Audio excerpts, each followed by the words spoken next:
Hello, ladies and gentlemen, and welcome to another episode of Strange Playgrounds. Welcome to what I suppose is not really a H.P. Lovecraft retrospective as such. It's not a retrospective because we're actually talking tonight about what's going on now with regards to the Lovecraft mythos, what people are doing with it now. I've got two guests this evening, which you will almost certainly recognise. We have Laura Mauro back, who I'm sure lots of you will recognise, because the last one we did with you, Laura, the When the Wind Blows, that's one of the most popular podcasts I've ever done. Is it really? Yeah, it went Everyone down. wants to be depressed. That's amazing. Right. It went down really well. I think it's that, and I think it's just like people remember it. Yeah, I think they it's saw the pretty. subject matter and they were like, "Oh, I remember that from when I was a It's pretty kid." unforgettable, isn't it? It So. really, it screwed me up, big style. It really did. So hi Laura, how you doing? I'm very good, thank you. I'm all right. It's my time of year, so I'm happy. Me too. Me too. Autumn, winter. Oh, just a sigh of relief. I'm alive at last. Yes, absolutely. And we've also got someone else you might recognise here tonight as well. We have Lex Jones, who you did the second Lovecraft retrospective with me, didn't you, Lex? Yeah, we talked about Colour Out of Space. We did the Colour Out of Space, that's right. That was brilliant fun as well, actually. I just got another one up with my friend Rowan, and we did the music of Eric Zahn. Nice. Ooh, Which esoteric. Right? I know. I love the fact that people are choosing these weird stories, even weird for Lovecraft. Weird. Yeah. Which I'm really pleased about. But tonight it's an unusual one. Tonight. It really is unusual in the sense that this is a Lovecraftian story we're going to be talking about. It's a Lovecraftian book without any shade of doubt. But it's slightly different from what people might be expecting. Lex, what are we discussing this evening? It's my latest book, which is called The Old One and the Sea, which is actually an illustrated children's Lovecraftian book. Right. Which is a strange combination of Yeah, things, I'm but... sure there are people out there now who are just stopping and sort of going, hold up, hang on. A children's book that Yeah. involves the Lovecraft mythos. That's exactly what it is, ladies and gentlemen. I've spent the last couple of days reading it. And yeah, you might have that reaction when you first hear about it. And when I say it involves the Lovecraft mythos, I mean it does. It basically has Cthulhu in it. It literally has Cthulhu in It it. literally has Cthulhu in it. But it's such a lovely experience. It reminded me of reading stuff like The Iron Man by Ted Hughes when I was very, very young. Yes, you're Well, absolutely that's right. a good compliment, thank you. Well, that's kind of the timbre of the book, isn't it? Yeah.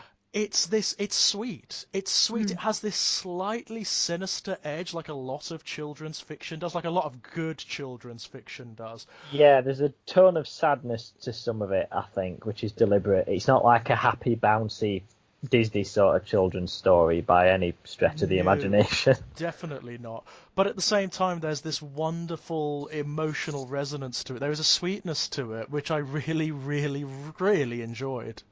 Thank you. I mean, where did it come from, Lex? What Well, was what was the impetus? I mean, I think most people out there will actually be thinking, well, how do you throw these two things together? Well, it came really from a conversation I had with a fellow author who I think you both know, Rich Hawkins. Yeah, Yeah. yeah, We, very we, well. we're both on various different Lovecraft pages, and on some of them, people post different artwork. And people are always posting like sort of cutesy Cthulhu's and that kind of thing. And we got to talking about, do you think you could do a children's book of this? But not like a really cutesy one, like, you know, Cthulhu making friends with a unicorn or something. But I mean, like, and I mean, there's a place for that, you know. There's nothing wrong with that. You got to introduce children to literature at all ages. But I'm sure it I didn't exists mean... out there, Lex, Yeah, somewhere. It must exist it out there does. It somewhere. absolutely does. But I didn't mean that. I meant like a legitimate, serious children's book with an actual narrative and an actual heart and emotion to it. And I started speaking with Rich about it, and he said, you need to write this, Lex. He's like, well, absolutely do. And I'd always had this idea Of of all setting people to tell, you that. I I mean, know, I, with his I bleakness. right, right. I mean, I've read most of Rich's stuff. I don't know whether the ladies and gentlemen out there will be familiar with it, but Rich's stuff is this densely Lovecraftian, phenomenally bleak horror. Yeah, it is very. It's just But it's desolate, isn't it? When you've read like Rich Hawkins stuff, you yeah, just feel dead inside. Yeah, yeah, his he's genre such a nickname is lovely Mr. person. Sunshine. Miss. No, it is. He does right. Yeah, when we say bleak, we're not being awful and horrible Oh about it. God, It's no, not like no. I it's. mean, that's what But he my God, wants, isn't it? That's kind of that's what you want if you go to Rich Hawkins stuff. That's kind of what you want. That's what you yeah, want for to Yeah, sure. feel, and the literature does that in the best possible way. It makes you feel so. It kind of elicits a sense of proper despair. yeah. Yes. There's a hopelessness to it all, Mm. definitely. But so the irony being that he suggested I write this. That makes it a million times better. That context actually makes it a million times better. But yeah. So I started writing it, and I'd always had.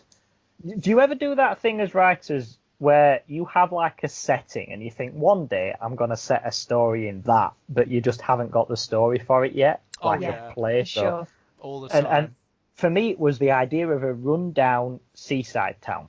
Hmm. There's something about that. Like I go to Whitby every year, and Whitby's not run down, but it's still got that, and Scarborough as well. It's still got that element of at one time in history this was a massively popular holiday destination, Yeah.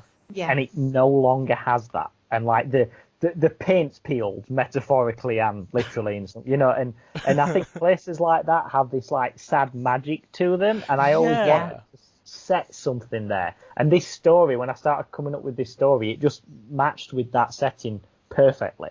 So I thought, we'll have the seaside town, we'll call it Innsmouth, but I wanted it to be set back in the day. So I Yeah. thought, what would be a reason a place like this would be run down like a century ago? So then I thought, let's have it just after one of the world wars. Yeah. And it all just started coming together. And then, of course, Liam is a very good friend of mine, and he's an artist. So I asked him if he wanted to illustrate it, and he did. And it all just kind of fell into place. And then after I'd written it, I thought, is this bollocks? Is this actually shit?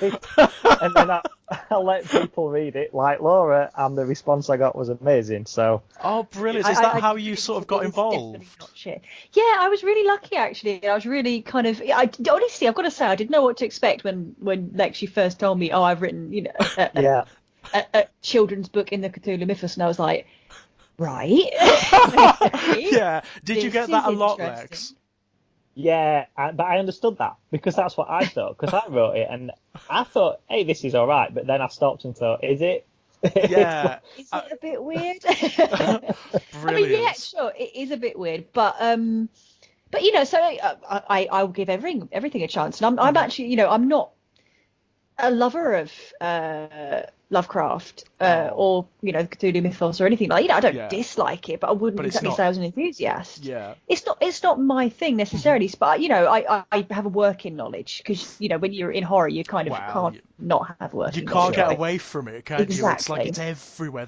Like ironically, the tendrils of Lovecraft Yeah, it's are literally into everything. infused yeah, into the genre. So I've picked it up and I've had a read of it, and I it I was really surprised at how well it fit. And Mhm. I'm going to make a comparison here to the. This is going to sound like a weird comparison to begin with, but bear with me. Okay. To the Moomin books. And the reason Okay. I say that, the reason I say that is not necessarily because obviously the Moomins, everyone thinks Moomins and everyone thinks cute, right? Yep. When you get into the Moomin books, they're very melancholy. Mhm. They're very quite dark in places, and I think the Old One and the Sea does something similar in that it's as you pointed out, there's a thread of melancholy running through it and a thread of loneliness, and it does the thing that the Moomin books does that I really appreciate is it doesn't talk down Yeah. to its audience. Like, this is ostensibly a book for children, but it doesn't treat children like idiots. yeah, Oh yeah. It's very appreciates the kind of mind that kids have. You know, it understands that kids understand. Does that make sense? Yeah, it absolutely Yes. does. I mean, this is Yeah. this is funnily enough something that came up in the last podcast I did with Kit when we did The Thief of Always. The notion that children are complex entities, you know, Yeah. and the very best children's literature. It acknowledges that and it respects that. I find that the very best children's media in general it's made by people who genuinely remember what it's like to be a child. Yeah. And That's And the I not thing very strongly get that actually, sense from this book. well, that's funny because I can't, like, when I'm talking to children, I have nieces and nephews, I can't adopt that sort of child tone that some people do. You know, where they're like, have you had a good day at school? Yeah. And that, no, I just talk to them the same way that I talk to an adult, except I don't swear and I adjust the context of what I'm talking about. Yeah. But in terms of how I speak to them, it's exactly the same as I'd speak to any adult. And when I was writing it, it's pretty much the same thing. The context and perhaps some of the words that I use and stuff is very much dialed down from what I would write in a book aimed at adults. But I didn't want to make it in any way patronizing or talking down in terms of subject matter or the way things are phrased. Because I think kids can handle more than people think they can. Oh, Yeah, totally. definitely. Absolutely the case. Once again, it broaches upon that notion, and I'm sure it's a concern that some of the audience out there will have about the book. You know, you're translating one of the most recognizable and ostensibly nihilistic, disturbing, horrific horror mythologies into a children's format, and I'm sure some people will have concerns about that. But the book does it so well that it's not what people will expect. I think they will come to it and realize from the first few pages on that it incorporates a lot of the elements of the mythology. A lot of the elements, and people who know the mythology will recognize them. For one thing, they'll recognize all of the historical stuff. They'll recognize like the Mr. Derleth and all of that stuff. That's great. I loved that. But it's refined in such a manner that makes it palatable for children. Yes. Well, that was the response I got from people, was great. And then I asked if Laura would be kind enough to give me a blurb for the cover, which she has, so that's on there. I was very happy to provide the book. I don't actually often blurb things. I have to say, it's not something I do a lot of. It's not like I'm being, overrun with requests to blurb things either. I should add. I don't like people got queuing up out my door, but I always feel a little bit uncomfortable because if someone asks me to blurb something I haven't read, I always want to have read it first. Yeah, Because I want to know exactly what I'm blurbing. So, when Lex asked me, I'd read it, I knew what I was dealing with. I was like, hell yeah, this is something that, there's nothing else like it out there at the moment, which I really appreciate, and I really think that, both the words and the illustrations, because shout out to the illustrations, they're gorgeous. Oh, they're so sweet. illustrations. They're so They sweet. are. They're beautiful. They kind of remind me of the kind of literature I was reading as a child. The sort of Roald Dahl stuff. It has that feeling about it. I'm what a I sucker wanted, for beautifully illustrated books, and it is just so wonderfully illustrated, and the illustrations complement the feel of the story perfectly as well, because they're not too cutesy. They're sweet, but there is slight kind of I don't even know if menace is the right word, but I'm going to say menace. There's in some moments, there's there's a few wonderful panels where Ulu is kind of almost, raging. I know Ulu is the most love it. It's so cute. It's so cute. I love it. And I think it needs that. Earlier on, you didn't want to make it like Cthulhu having adventures with unicorns, which, by the way, I will write that book if no one else has, because I do want that. But I think you struck a really good balance between having that kind of mature and quite, I guess, kind of slightly stoic atmosphere, but the name Ulu kind of, brings it back a little bit and reminds us that this is a book for children. Well, there is and it's really well done. It is. It's beautiful, isn't it? And there is a kind of irony in it, in the sense that the vein of melancholy that runs through comes from the real world. Yeah. Yes. It comes from a child struggles with his domestic situation, the fact that his dad has gone to war and has gone missing in action, and that he's living alone. You know, there aren't many other children in this decaying seafront town. And the irony is that the supernatural elements that come ostensibly from the Cthulhu mythos are what alleviate that. Yeah.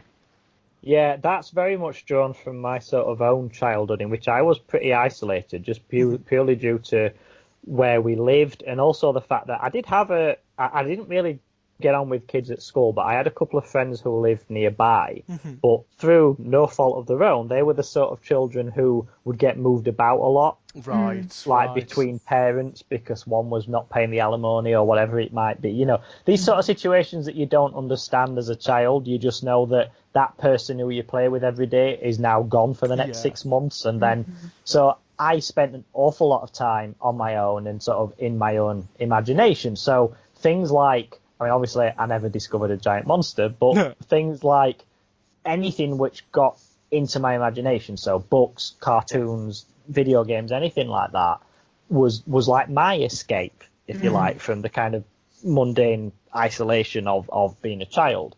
So I definitely think that was probably drawn upon, perhaps subconsciously, to bring that out.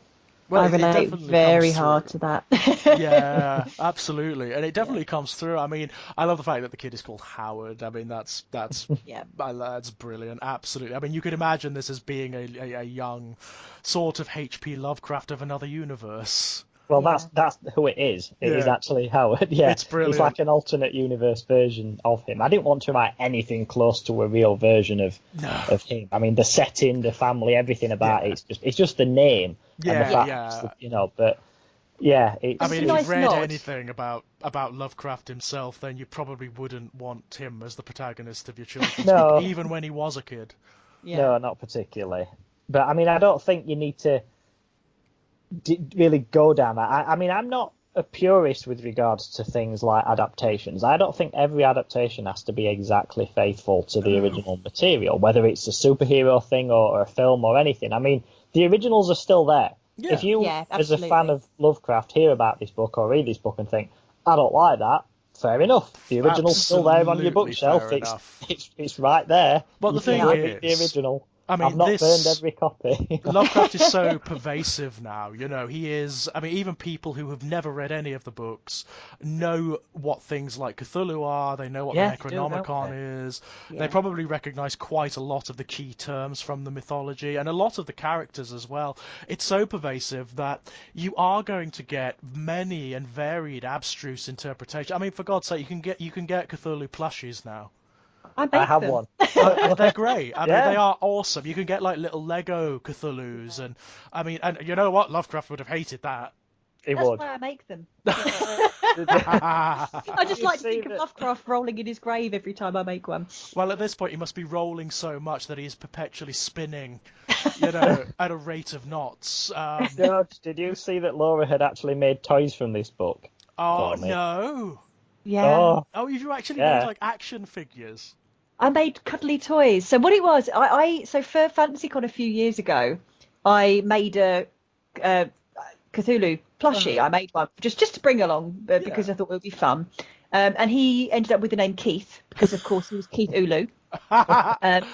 And Lex saw that I'd made one. And we've been talking for a little while about, you know, when this book gets launched, it would be to have plushies for them. And then, you know, the time came and Lex said, would you make them? And I said, yeah, that'd be great. So for the launch, I made a very own Ulu, and I tried to style it after the Ulu from the illustrations. looks like exactly like the it. slightly cutesy version of Cthulhu, who is very sweet, by the way, Lex. The way you've written him, he's so cute. He's Thank very you. yeah. But there's other I actually people want asking them. for those toys now. There I posted are. photographs of them, and other people are now saying, "Can we have them?" Oh, do you think there could be a little cottage industry going on here potentially?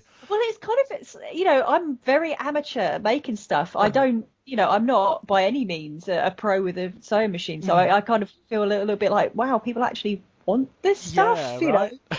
So, well, you know, if people want it, then maybe a few small commissions I might do. Well, But reading the book, Lex, I got the impression that it would make a fantastic like animated yes, short or something. Yeah, I wouldn't want it to be too sort of bright though. I would think No. more like the sort of stuff Tim Burton's studio does. That's kind of what I was thinking, like Yeah. Frankenweenie, that kind of Yes, thing. that subdued sort of look to it. or something a little bit old school, almost like When the Wind Blows. That Yes. slightly Yeah. oldie worldy kind of. I say oldie worldy. It isn't oldie worldy, is it? It's our generation, but it feels oldie worldy now. Kind of doesn't it? does now, doesn't it?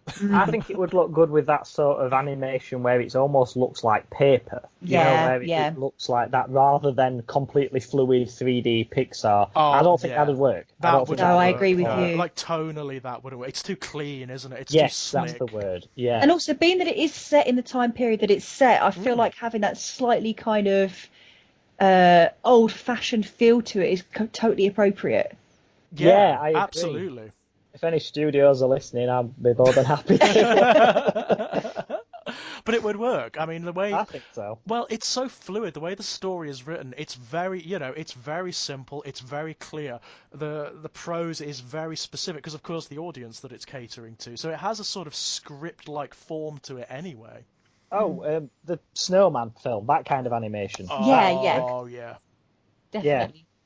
Yeah, no, I think it'd work all right as a film script. In some ways, I think that'd be easier because one of the challenges of writing this book is the fact that Ulo doesn't talk. Yeah. So like, having to communicate, because I went back and forth on that, and I thought, no, if he talks, then I've lost it. Whatever I'm trying to capture with this, it's just gone.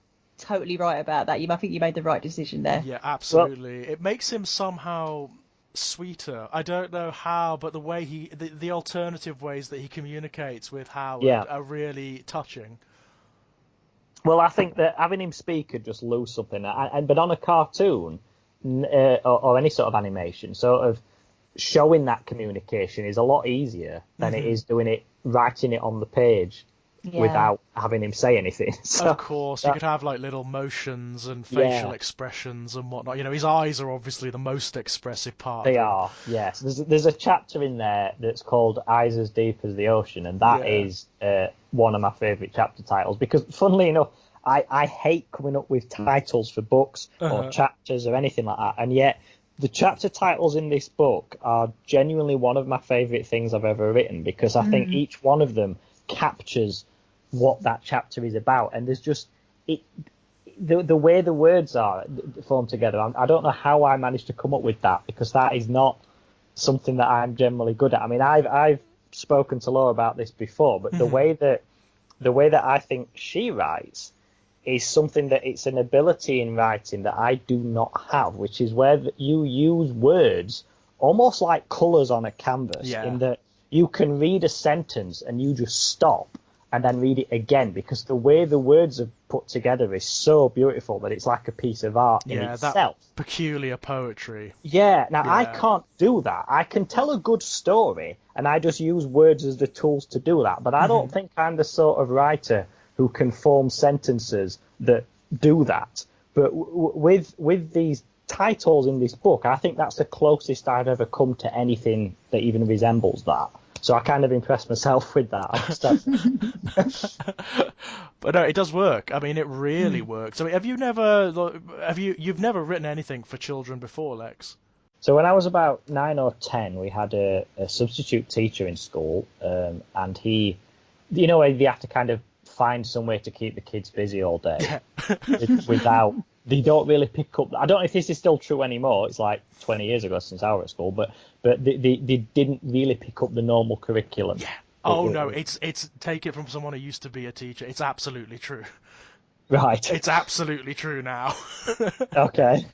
So yeah, one of the things he got us to do is we were about 9 or 10, and he sat down and he read us a story that was written for children who were about half our age. Right. So we immediately had that feeling of, well, I certainly remember thinking, why is he reading this for us? Does he not know how old we are? And then he explained the difference between writing for people of different ages. And he said to us, I want you to write a story based on the characters in this book yourself, aimed at that age group. Oh, what a great substitute. Yeah, That's really it was cool, fantastic. yeah. And I remember what it was. The stories that he read us were about basically these like anthropomorphized fruit and vegetables. Okay. Brilliant. Okay. Yeah. And can you imagine doing that now and trying desperately not to use an eggplant? I mean, that's what it was. And then I remember the one that I wrote. I wrote a story where they all played hide and seek, and one of them, forget which, decided to hide in some nettles, and obviously got hurt from that. And the sort of the moral of it, because I decided that a story for young children ought to have a moral of some kind. The moral of it was, if you are going to play games and stuff outside, just still be a bit careful. You know, that was basically it. Nothing complex. But at the end of the lesson, so we all handed him in and he read him and all that. And then at the end of the lesson, when everyone was going home, at the end of the day rather, because it was a full day, he took me to one side and genuinely was the first person in my life who said to me, when you get older, you ought to seriously consider writing stories as like your job or something that you do because you have an aptitude for this. And that was the first person to ever say anything like that to me. Was that sort of like the spark? Was that the thing yeah, that really I mean, did I'd it always for you? enjoyed stories. I'd always enjoyed making up stories just for the hell of it. I did it, but I did it in forms that weren't writing. So, like when you were playing with your action figures or something, Yeah. I would make up stories and things. I had some friends who would just basically recreate films or episodes that you'd seen on television, and I never understood why you would do that when you could make up your own. Yeah. But that was the start of me actually doing that with pen and paper, which then just went on to other things and eventually became horror and stuff. But yeah, that the first thing that I ever wrote in such a fashion as a proper piece of writing was actually for children. Interesting. So it's almost come full circle in a bizarre kind of way because you definitely have an aptitude for it. Well, thank you. I mean, Clearly. if this keeps doing as well as it has been, I mean, the reception so far has been fantastic. I mean, I've seen some of the reviews and the responses and whatnot that are coming up, and people are really enjoying this children's book about the Cthulhu mythos. Adults as well, Right. not just children. It's like adults reading it and saying this, but that's what you want, though, isn't it? I mean, if you've done a children's book right, I think it should be perfectly capable for adults to. Yeah. Oh God, yeah. For sure. I mean, look at Harry Potter. That's one of the most successful franchises in the world, and most of its fans are adults, aren't they? Absolutely. I mean, even more topical now, of course, his Dark Materials. Yes, that's recently. Yeah. And I'm going to come back to the Moomins again. You know, as an adult, I think I probably enjoy reading the Moomins more now than I did as a kid because I can see all the different layers that are in there and all the different themes that are woven in there.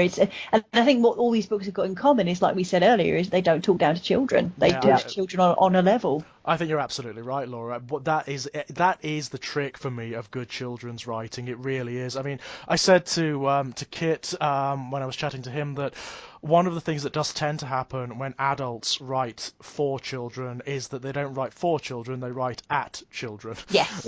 In the same way they talk at children rather than talking to. And it's often from adults who have forgotten. They've forgotten exactly what it is really like to be a child, and what it's really like to be a child is confusing and complex, and there's so many different emotions and thoughts and experiences all happening very quickly, and it can be very frightening and it can actually be quite terrifying to be a child. Sure. I was very keen to avoid the patronising tone because something I remember as a child is being very conscious of how old you were versus how old people think you were. So, you know, like when you're 4 years old and you're into, I don't know, Postman Pat, for argument's sake. Yeah. And then following year, you're 5 years old now, and now you're into Ghostbusters, right? Yeah. And you're talking to an adult who hasn't seen you for a while, and they ask you, oh, do you still like Postman Pat? That is the most insulting thing because you have aged so much in that last time, in that last year, since the last time they saw you, and they are still seeing you as 4 when now you're 5. Now, that's difficult to appreciate as an adult because going from 34 to 35 is negligible. Yeah. But going from 5 to 6 is huge. You're absolutely You've started right. school. You've everything. Going from 6 to 8 is monumental again. And for someone, as you're an 8-year-old, and someone talks to you as if you're 6, Yeah. that is such an offensive thing to That's you as a child. it's Yeah. probably one of the key things that adults forget, isn't it? The way Yeah. children perceive time. You know, the fact that Yeah. a year is such a huge span to a child. Of course it is. Of course it is. And so much can happen over that time. You know, you change so significantly. And so there are these quantum leaps in childhood, like from 6 to 8. And from, like, one of the big ones is obviously from 11 to 12. Massive. Absolutely massive. That's yeah. an abyss, isn't it? That is such a transition. You do 5 years at high school, which 5 years in the grand scheme of your life is not a long time. But when you start, you're 11, and when you finish, you're 16. Yeah, and right. the gulf of difference between those two beings is amazing. So to get that wrong is really insulting. So anything that came close to that in terms of patronising of tone and, like you said, talking at people with your writing, I just avoided that like the plague. Quite successfully as well. I mean, one of the things I really love in the book is the way Howard reacts to things. You know, he reacts like a legitimate child. I mean, that's something I always look out for whenever I read children's fiction. Are the child characters legitimate? Do they actually feel like children, or do they feel like vessels for the adult's agenda or for whatever they want them to be? I always compare to, for example, C.S. Lewis, who I have a lot of affection for because Lewis was like the first author I ever properly read, but the children in Lewis's stories are not children.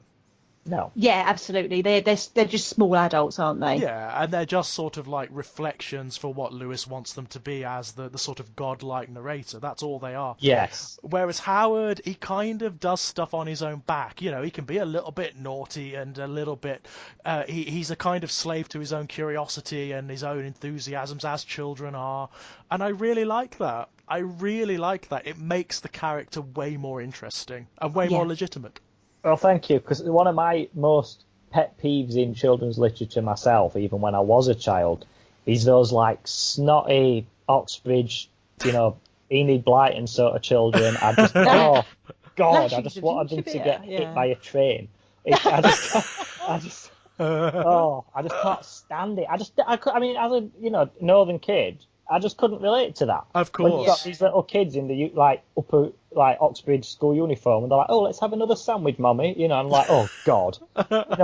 Where are the children that seem like children I know? Where and it was just the way they say. I mean, if you've got a drug smuggling operation that can be foiled by a bunch of kids, it's just they're not realistic children, are they? And the villains or not a very good drug smuggling operation.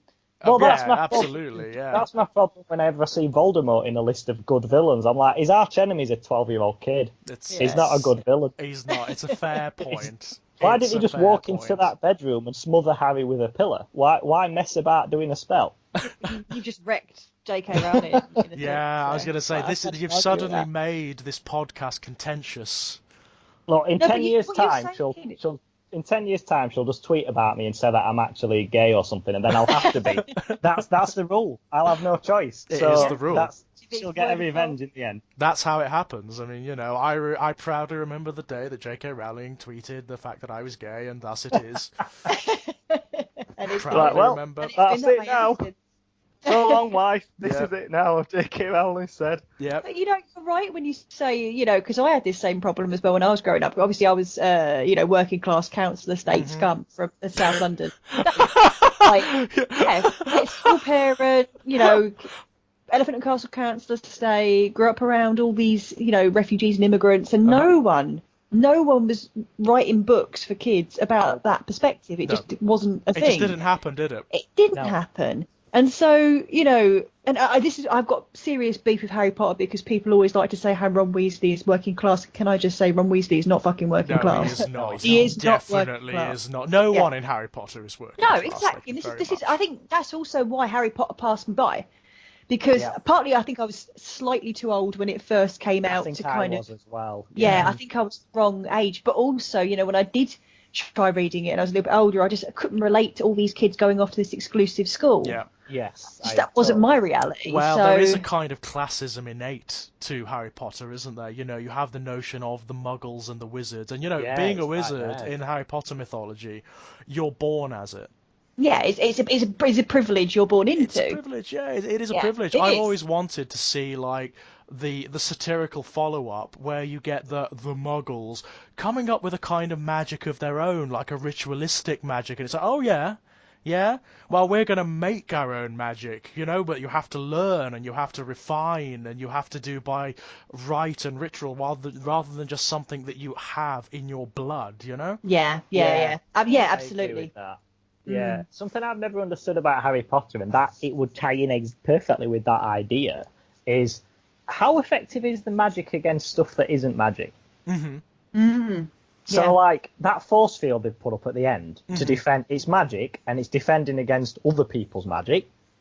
If I fly past with an F-16 and missile it, how effective is that?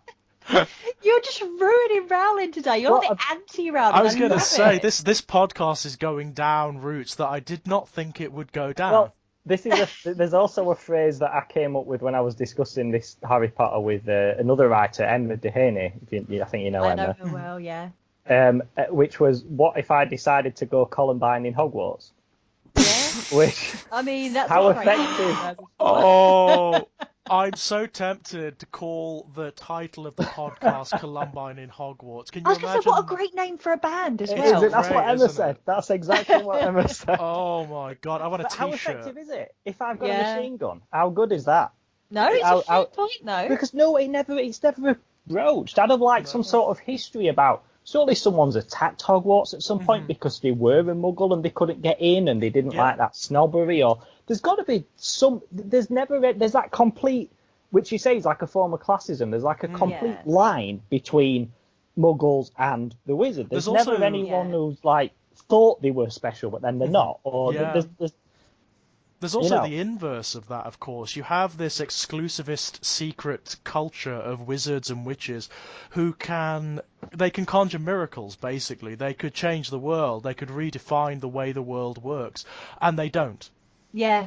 Is that ever? I've never read the books. I must admit, I've only seen the films. But is that ever touched upon? Did they ever say why they don't do that? I'm sure there's some vague like allusion to a set of laws that says, "Oh, we don't interfere in Muggle doings and whatever." It's like, well, yeah, you That's kind so of lazy, do. though. It is, so isn't I it? would have done it as something, and again, this might be in there because I've not read it, but I would have done it as something like at one point they did, and that's what led to the witch trials or something. Yeah. Or like kind of like Wakanda in Black Panther sort of thing. Yes, Like, yes. you know, this is what happens when we try and, you know, get involved with the outside world, so we don't do it anymore. Exactly. Yeah. Something happened once and it were an absolute disaster, so now they have the isolationist policy. Well, I do you mean, know, they- it's funny you say that because, you know, I'm of Romany Gypsy descent, and that's very that's a very, very mini gypsy way of looking at it. Like, you know, when we mix with the outside world, look where it got us, so we're just not going to get involved with anybody anymore. We're going to keep it all to ourselves, Yeah. except in the reverse, because obviously being a Romany gypsy is the opposite of the privilege. Yeah, of course, yeah. Yeah. But I again, you know, understand that Romany gypsy attitude, is almost though. something you're born into as well, because, well, it kind of depends, because technically there's two ways of looking at it. There's the blood argument, which is very powerful, but then there's also the idea that if you are a blood gypsy, you know, gypsy by blood, but you don't live according to gypsy law, then you're as good as, you know, you may as well be the gypsy equivalent of a muggle, you know, Yeah, gorgeous. yeah. Yeah. So anyway, I mean, it's apropos of nothing at all, but I thought it was an interesting parallel, but something that James came around and probably never even thought of. So Probably not. Probably not. That was very much the class. I don't know if it's even classism as such, but that inability to relate to the sort of kids that were in kids' books is what kept me away from a lot of classic sort of children's literature. Yeah. And pushed me more towards things like Roald Dahl and that kind of thing. agreed. Yes, yeah. 'cause of course in Roald Dahl Roald was Dahl- a really good point, actually, because Roald Dahl was probably the only author that I ever read that wrote things about kids that didn't have typical families. Of course, Yes. kids that are often underprivileged, you know. Yeah, they're and came from slightly broken backgrounds. Yeah, I mean, look at Charlie from Charlie and the Chocolate Factory. But and let's not go down the road of his granddad though, completely bedridden, then they get a bit of money and he's up and down. What's that about? It's a fair point. Yeah, you can't get out of bed to go to work, but you can get out of bed to go to the chocolate factory, Oh, Grandad. yeah. What's that all yeah. about, eh? But yeah, it's absolutely the case. I mean, if you look at the children in the vast majority of Roald Dahl stories, they are massively underprivileged. They're Yeah, often yeah. orphans. Very They're much often so. they've Yeah. often lost their parents, and they're kind of adrift. They don't know where they are. They're often orphaned to really, like fostered to really horrible people who treat them terribly. And they are often, I mean, one of the things I absolutely adore about Roald Dahl, and I will always adore, is the fact that kids are often right. Yes. Yes, they are. You know, 100% yes. he dares to say to children that, you know what, adults don't know everything. They like to think they do. They like to think they know better than you. They often don't, all right?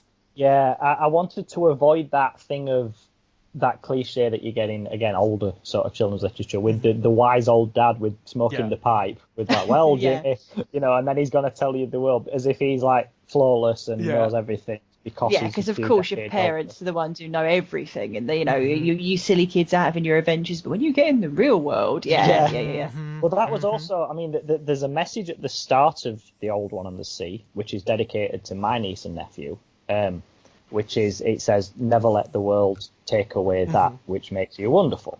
And what that means is, if you're a kid who's a bit different or a bit unusual, or you're interested in things that other people aren't, or you're not interested in things that other people are, don't quieten that just because other people don't know what to do with it. Absolutely. Don't just force yourself to fit into this comfortable middle road thing because people don't like it. And that is in the story, in the sense that Howard's mum never tells him to stop. Even when she thinks he's making all this up, she never tells him to stop talking about it. That was actually one of the more surprising things about the story to me. You know, when he first takes her out onto the big altar that's come up out of the ocean, and you know, she doesn't necessarily believe him, but she's humouring him. She's not telling him like, "Oh, stop it now, this is ridiculous," or whatever. She's actually allowing him to exercise what she considers to be his imagination. She's allowing him to express himself, and even when Ulu doesn't turn up because the clouds are over the stars, she doesn't like tell him off, she doesn't discourage him, she just says, well, fine, maybe he just wants to see you. Well, can I just say that the piece of art for that chapter is my favourite one in the book that Liam did, where it's Howard and his mum stood on the black pier looking out to sea, and you can see the rain coming on the rocks and everything, and it's just gorgeous what he did there. That's my favourite one. Well, it's a lovely moment. I can visualise the one that you've mentioned, actually, and I actually think I agree with you. That was in a book full of beautiful art, that's one of the best pieces.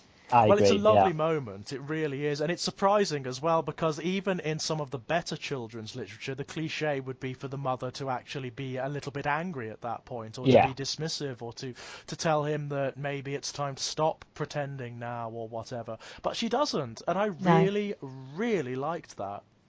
Well, I'm glad, thank you, because that was kind of the point, is I wanted to have that kind of a child who's very in his own head, but who, like you said, doesn't have parents who dismiss that or who try and force him to. I mean, have you seen, there's a movie from a few years ago now called Role Models with Paul Rudd in it. I haven't seen that one.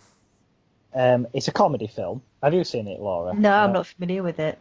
Just sum it up very briefly. It's these couple of guys, Sean William Scott and Paul Rudd, who get community service, and they have to like mentor a couple of kids, basically, who are like troubled teens. And these teens are both unusual in one way or another. One of them is like a very like Dungeons and Dragons heavy sort of nerdy type kid. The other is a very loud, boisterous, like obnoxious sort of angry sort of kid. And the way that the film goes, you think that they are basically, and their parents each dislike their individual children because they're not like them. Like they want them, the loud one, the parents want him to be like calm and quiet and middle class, like whereas the nerdy one, his parents want him to be into sports and all that kind of thing. And you think the film is going to go down the line of these guys teaching them how to fit along, and it doesn't at all. The end of Yeah. that film is the role model characters, Paul Rudd and Sean William Scott, saying, you know what, if your parents don't like it, screw them. You need to be you, and if they're not happy with it, that's their problem. And it's a completely unexpected ending, but I absolutely adored it for that. Because I thought, there's not enough of that. No, Yeah, it's If you rare. think back to, like, even the classic films like The Breakfast Club, the message of that is, like, pushing people towards that comfortable middle and to Yeah. fit in, and, you know, and that's generally the way these things go, isn't it? Like, It is, yeah. oh, this kid's weird, but we'll get him to take that eyeliner off, and then he'll be popular. And it's no, that's not. I don't think that's a good message. So, I mean, wanted to I steer well clear of that. Yeah, and I genuinely, as the weird kid when I was young, I kind of wish that there'd been more with the message that you're talking about when I was Yeah. around as a kid, because everything around me, from the people that I was surrounded with to the media that I was surrounded with, was basically saying, you really do need to kind of get with the program. You're a bit weird. You shouldn't be Same weird. here. That's not good. And it does make you feel isolated, as if being isolated by your peers isn't enough. So to have that kind of affirmation in media is really important and really powerful, I think. It's the notion is. of representation, isn't it? The notion Representation matters. I being, always come back to that, and it's true. And representation, obviously, when we talk about it, we talk about quite big categories like race and gender Of and course. sexuality, which are very important. But, on the macro level as well, things like just being the misfit kid or the weird Absolutely. kid, it that is doesn't really fit. any factor that forces you outside of the fishbowl, isn't it? That makes you outside looking in. Yeah. It doesn't necessarily have to be one of the enshrined ones or the prescribed ones, like like identifying as gay or whatever. There are any number of factors that can force you into that position. And that's the other thing that made me angry about Harry Potter. Because Yeah. I read like the first two books, and I fucking hate, excuse my language, but No. Please go ahead. I hate the chosen one narrative. Yeah. I despise the chosen one narrative, because it makes out like, okay, you're on the outside, and because every chosen one starts out in some way on the outside. They're poor, or they're adopted, or something puts them outside, right? And the chosen one narrative says it's okay, because not only will you be on the inside soon, you'll be on top. Yeah. You were a princess all along, or you had this magic power all along. And the reality for most kids on the outside is there is no get out clause. We're not chosen ones. We're just weird kids who are going to be sad kids.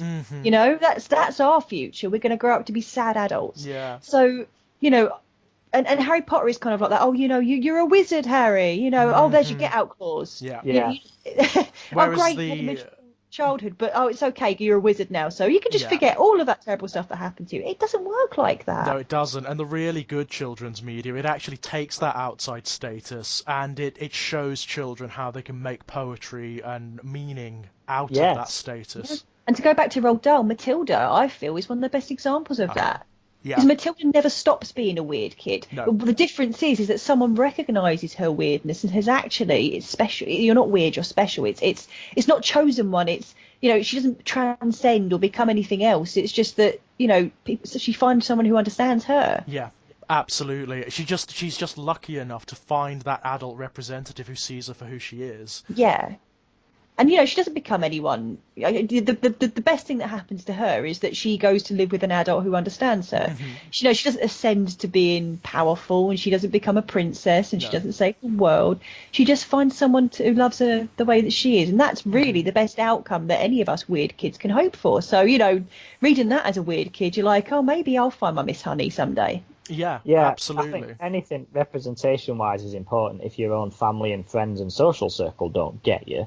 Because if everything you see in the media and in books, in films, TV, basically says the same thing as what your parents and family and everyone are saying, then you're going to think that's right. Yeah. Whereas if you're gay and you've got parents who aren't okay with that, and you think, oh, maybe it's not okay, but then you see a load of TV programs and films and stuff where people are saying, yeah, it's fine, you can live who you want, then you'll think, oh, it's just my parents then. And absolutely. That's important. That's very important to see that. And it's very difficult because it can be quite insidious as well. It doesn't even necessarily have to be as overt as those kinds of dichotomies. You can actually just have a situation where the parents and the children just do not understand one another. Yeah. They are so remarkably different, not through any necessary fault of either one party. They're just so remarkably different that they find communicating difficult, and that can also do it. Yeah. That's also an interesting thing, and not many films and books and stuff do it right, but where you have two people who are radically different, but that doesn't mean one of them's a bad guy. No. Mm-hmm. And that's Yeah. That even can be more quite difficult. to get across, can't It's it? even more difficult in children's media, of course, because, of course, children's media is necessarily refined. It's necessarily pared down. It deals more with archetypes than with characters, generally speaking. So it's even more difficult in that regard. Again, I mean, The Old One and the Sea kind of sidesteps that, because it is just about this kid. It's about him and his experience, and I liked that too. It's like he's working through stuff, and there's even a sense that maybe it is just his imagination, you know? I love that. I really, really love that. Certainly in the early chapters, there is a degree of ambiguity. I think that was important to set it up, because I think that idea of you being the only person who experiences something is I think it's an important trait in horror. I mean, I wouldn't describe the book as horror, but I think, like, I've always said this about ghost stories. If I wake up in the middle of the night and there's a ghostly figure at the end of my bed, and then I go into, let's say you guys are all stopping at my house, and then I go and wake both of you up, and you come in and I say, oh, look at that, and you see it, that's not scary now. Yeah. Now it's just a thing that's in my room, like the curtains or whatever. Yeah. But if I wake up and go and get you, and you come in and it's gone, that's scary. Yeah. Yeah. You know?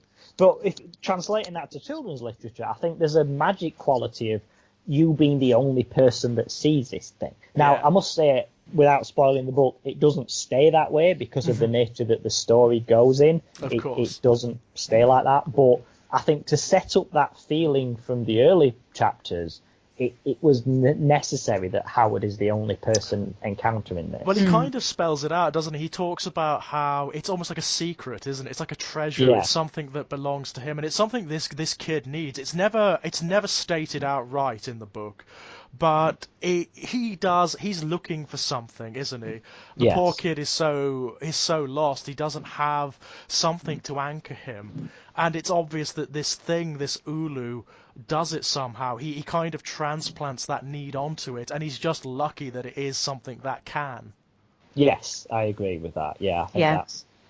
Yeah, I love how much people are reading into this book, to be honest. Just all the reviews and everything I've had 2 separate reviews from people who I don't know, who've said things about how it handles childhood grief. Yeah. And I was like, I barely considered that. I know it's there, and I know I write about it because it's the nature of the story and how it takes place in the aftermath of Howard's father being killed. But I never really thought that was something people would pull out of it.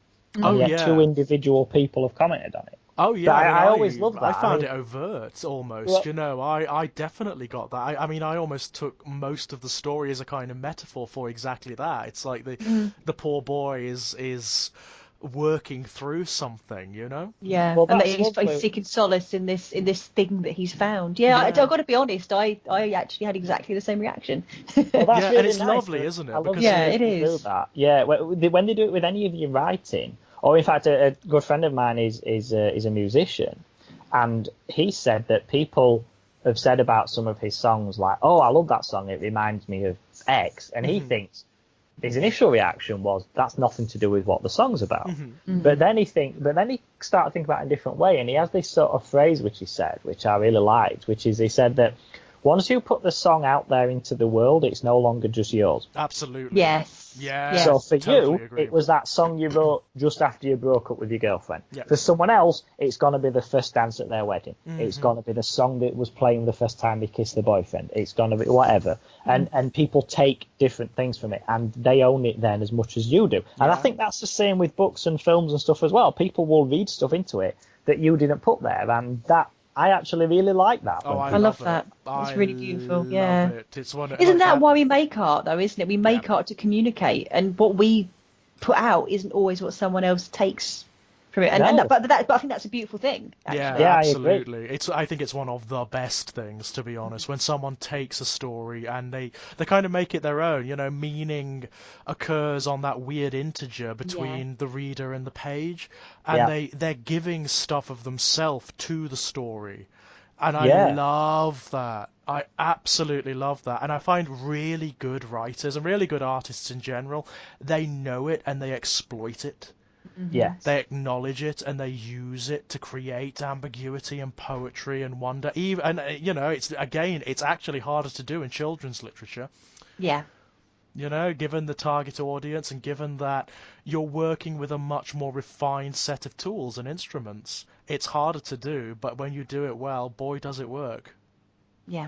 Yeah. Yeah, I just wasn't expecting people to comment on that en masse, but it seems to be a common thread, and I'm really, really pleased about that. Well, I think it lends the story a certain degree of depth.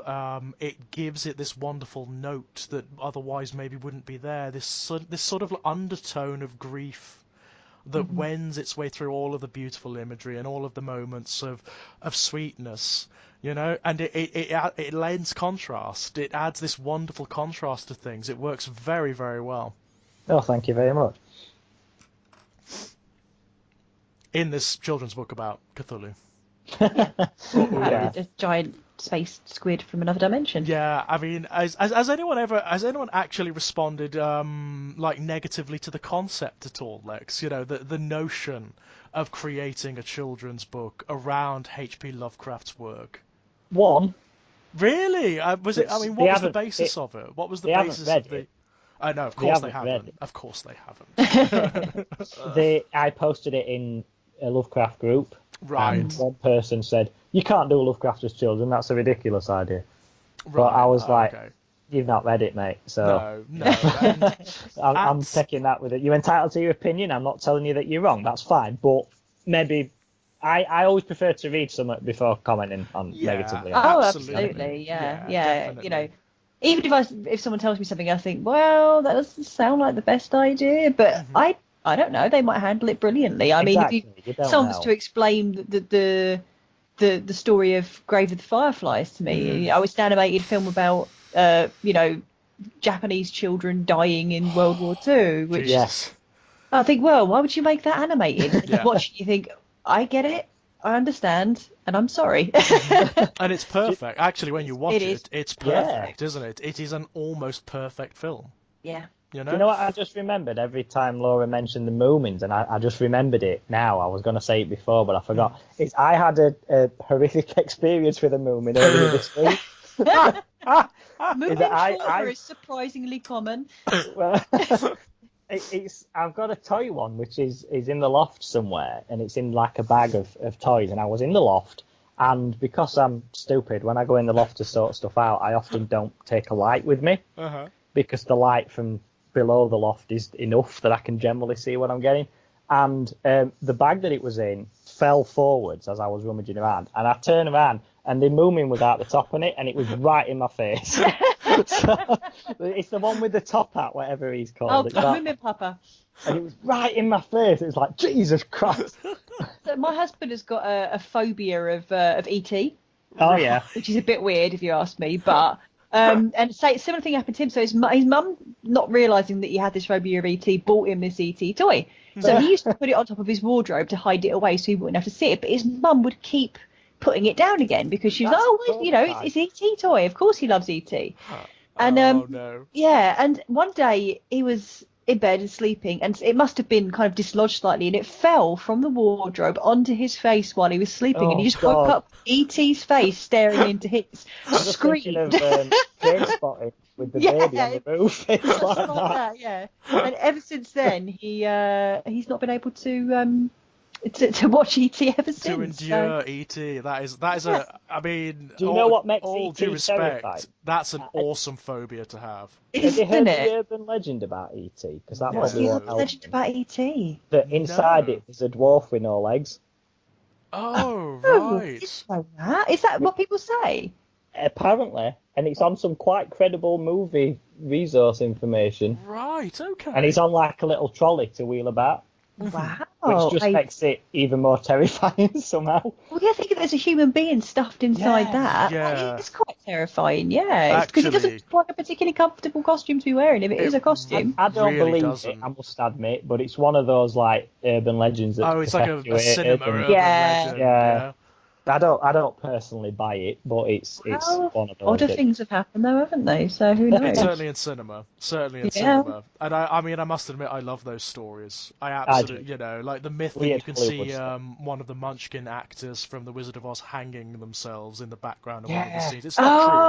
Oh no, it's not at all. But yeah, it's Isn't there a ghost in the Three Men and a Baby or something like that? There's a myth it was a about cardboard cutout. Yeah. Oh, It that's what I've heard. exists. Yeah. Yeah, it is real, that. It is there. There is a but figure it's not a outside the ghost. window, but Yeah. it's not a ghost. It's But what it's. a great rumor! I love Yeah. movie apocrypha like that. I do. I'm a Old Hollywood stuff is great. big Like, fan. like big fan. And then, of Yeah. course, you start to read about real old Hollywood, and the truth is Awful. even more bizarre Yeah. and Yeah. brilliant and awful.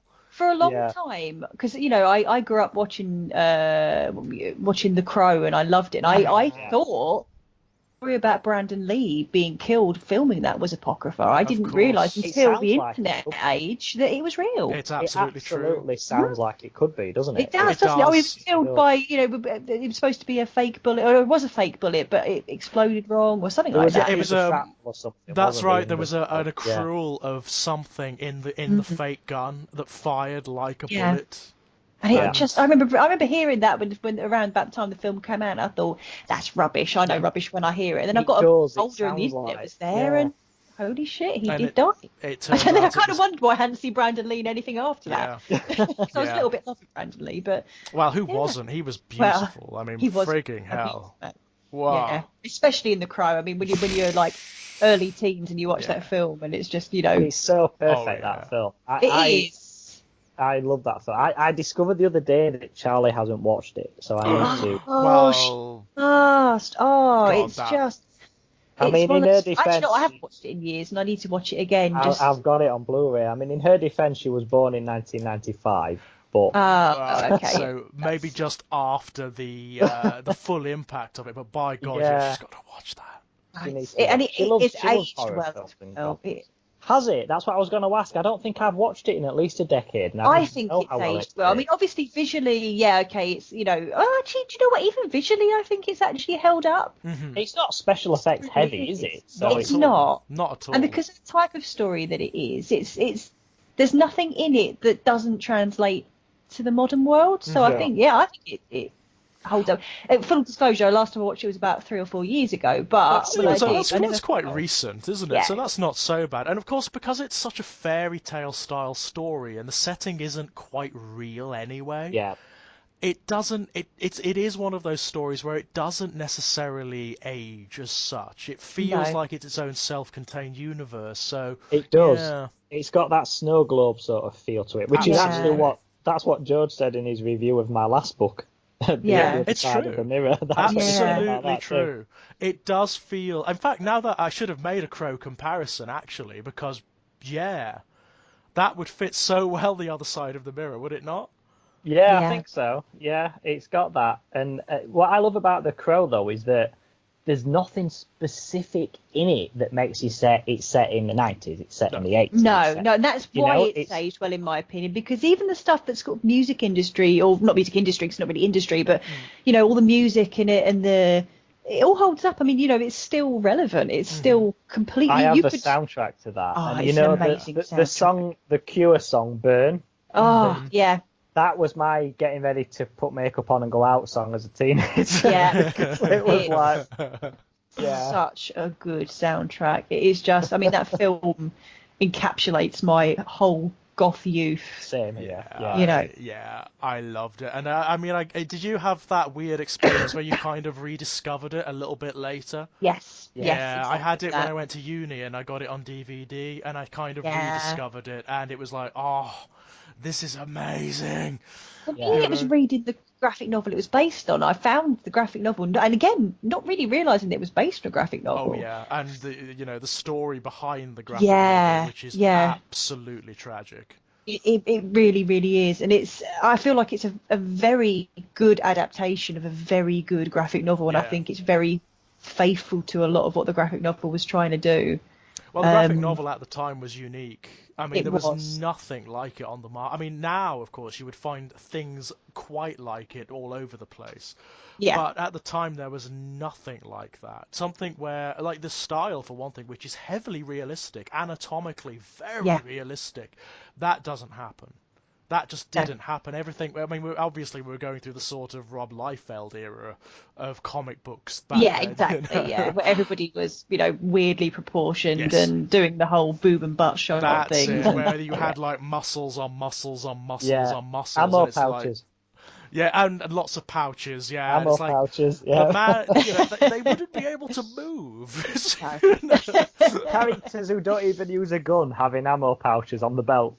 Yeah. Like, why has But it Spider-Man got them? What's that about? But yeah, it is a beautiful thing. It's an absolutely beautiful thing. Um, I'll I watch it can't now. help but feel we've got slightly off piste here, No, it's alright. Quite possibly, yeah. as tends to happen in these As podcasts, you know. very often. Um, Just to let you guys know, I need to run in no, about 10 minutes, of so I course, need to no go out. problem. So. I But think please carry on by all means. Don't worry about me. no, I think Lex, is there anything else you would like to talk about the old one Under the Sea? Only that if given the response it's been getting, I think I'm going to do another couple. Brilliant. Oh, Oh, that's really good news. good. But they are not more Adventures of Howard, Yeah. because I think that's too obvious. Something I don't like to do is give people what they think they're going to get. Okay. Yeah. I mean, I think Laura might be able to attest to this in that I've got a book series coming out starting next year called the Harkins series, which follows a detective in Victorian London. And the first book kind of sets the stage of what it's going to be like, but then the second book is drastically different. Right. Yeah. Okay. And It Laura's takes a read turn. both of these, yeah. And that's deliberate because I didn't want you to get to the end of the first book and know what you're going to get in the second one. Yeah. So, and this is the same with the children's book. So, what the Interesting. other two will be is they are other Lovecraftian stories adapted for children, Okay. but not just more Howard meeting monsters. So I can tell you about the second one very briefly Okay. because I've already Yeah, please started do. that. The second one is based on At the Mountains of Madness. Oh my God. And it Okay. follows it follows a family of penguins who they're not anthropomorphized. They can speak to each other, but they don't Yeah. speak to. It's not Disney. And one of them falls through the ice and finds this unusual black blobby creature, the Shoggoth thing, Brilliant. and in this hidden city underneath. And there's an expedition arrives looking for stuff in the ice, and he has to hide this from these human explorers because humans coming to where these penguins are is never ended well for them. So there's also ghosts. There's a ghost of crashed World War One fighter pilot that crashed there, and his ghost is still there. And there's various mythology to do with the Southern Lights, the Aurora Australis, and the effect that has on spirits and various things. And it's basically the expedition you see in At the Mountains of Madness, but the humans are kind of the threat rather than the protagonists. Right. Oh, brilliant. You've So- already sold me, to be honest. Yeah, So, I'm up sign for me that. the fuck up. I'm up for that. I mean, Do At you the know, Mountains of Someone else Madness. tell me they were doing this book and even describe it in the terms that you've described it, and I'd be deeply skeptical. But because I know you can handle it, Yeah. I'm actually just excited. I'm well up for it. I mean, At I'm the gonna Mountains get of Liam Madness to is my illustrate favourite it again. anyway, Oh. so... Same here.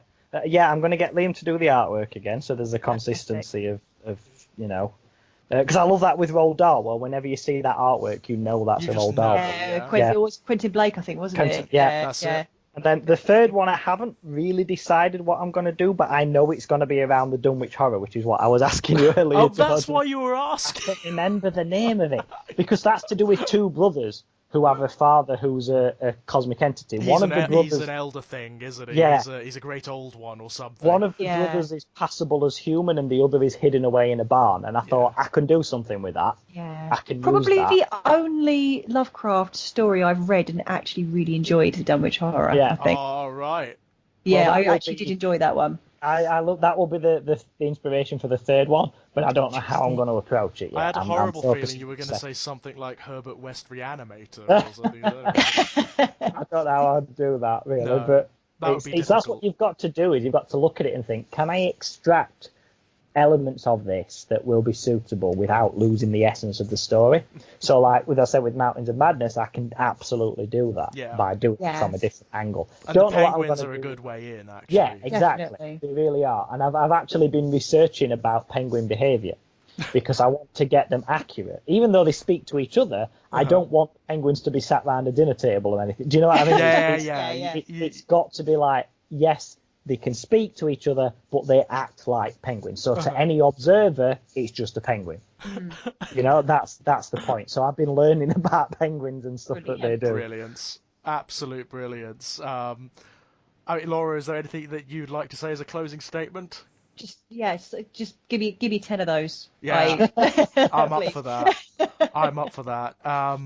Ladies and gentlemen, please go and take a look at this. I mean, if you're interested at all in Lovecraft's work, if you're interested in children's fiction, please go and give it a look. I will put links down below.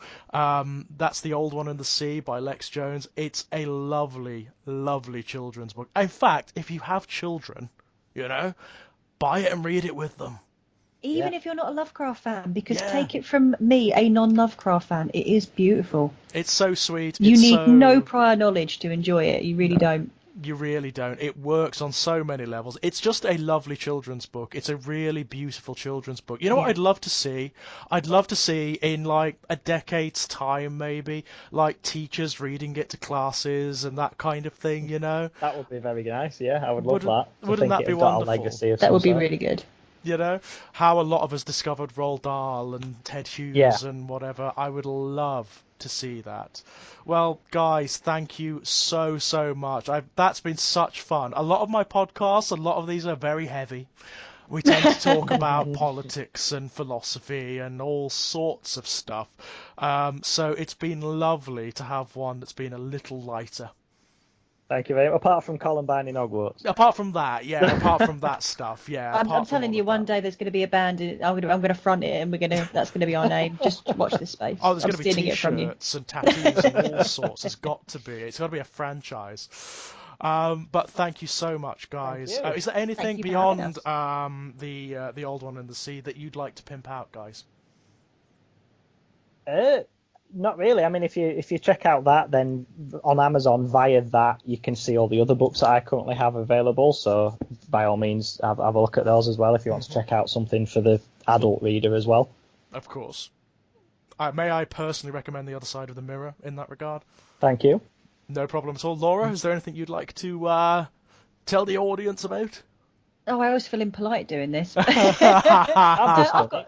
I've got a short story collection that's out called Sing Your Sadness Deep, but it's a bit weird and it's a bit creepy. You may have heard of that one, ladies and gents, around these parts. You might have heard about that one, you know. It's possible. It is possible. I did go on about it in every podcast I did after I read it. And just kept putting it up on Twitter and on Facebook and everywhere I could because it's very, very, very, very good. So in the unlikely event that you've missed it somehow, now you know. Down below, ladies and gents, link. Go buy it and read it. It's beautiful. And with that, ladies and gents, I think we will say goodbye. So thank you guys so much once again, and I will speak to you soon. Thank you very much. Thank Bye-bye. you. Bye.